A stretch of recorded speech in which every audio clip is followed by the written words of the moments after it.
AP రాజకీయ పరిస్థితులను మలుపు తిప్పిన జనసేన పార్టీ అధినేత పవన్ కళ్యాణ్ ప్రస్తుతం తమిళనాడు రాజకీయాల్లో కూడా చక్రం తిప్పబోతున్నారని తెలుస్తోంది. అయితే తమిళనాడులో బీజేపీ విజయాన్ని సాధించడం కోసం పవన్ ను రంగంలోకి దించుతున్నట్లు సమాచారం. బీజేపీ తరపున తమిళనాడు ఎన్నికల్లో Pawan Kalyan secret role play చేస్తున్నాడని వార్తలొస్తున్నాయి.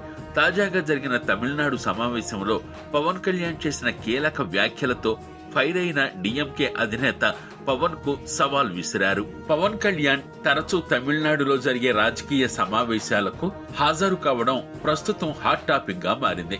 తాజాగా మదురైలో జరిగిన హిందూ మున్నం అనే హిందుత్వవాదుల సంస్థతో కలిసి నిర్వహించిన మురుగా భక్తర్గల్ మానాడు కార్యక్రమానికి పవన్ కళ్యాణ్ హాజరు కావడం జరిగింది. ఈ సమావేశంలో పవన్ కళ్యాణ్ చేసిన వ్యాఖ్యలు చర్చనీయాంశంగా మారాయి. ఈ సమావేశంలో డిఎంకేను టార్గెట్ చేస్తూ మురుగన్ నేరుగా రారని, మనమే మురుగన్గా మారాలని, దుష్ట శక్తులను నిర్మూలించాలని పవన్ మాట్లాడారు. అలాగే సనాతన ధర్మాన్ని విమర్శించి సెక్యులరిజం అంటూ మాట్లాడటం తగదని, హిందూ మతాన్ని తప్పితే మిగిలిన మతాలను ప్రశ్నించే దమ్ము మీకుందా అంటూ ప్రశ్నించారు.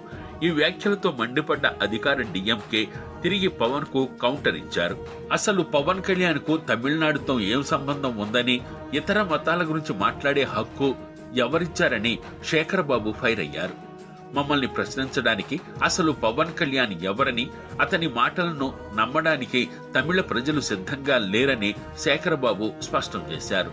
అయితే బీజేపీ మాయలో పడి పవన్ మత రాజకీయాలు చేయవద్దని విమర్శించారు.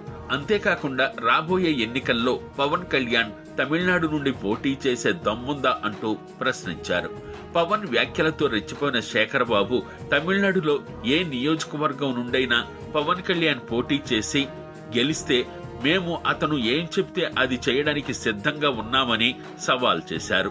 దీంతో తమిళనాడు రాజకీయం మరింత హీటెక్కిందని చెప్పవచ్చు.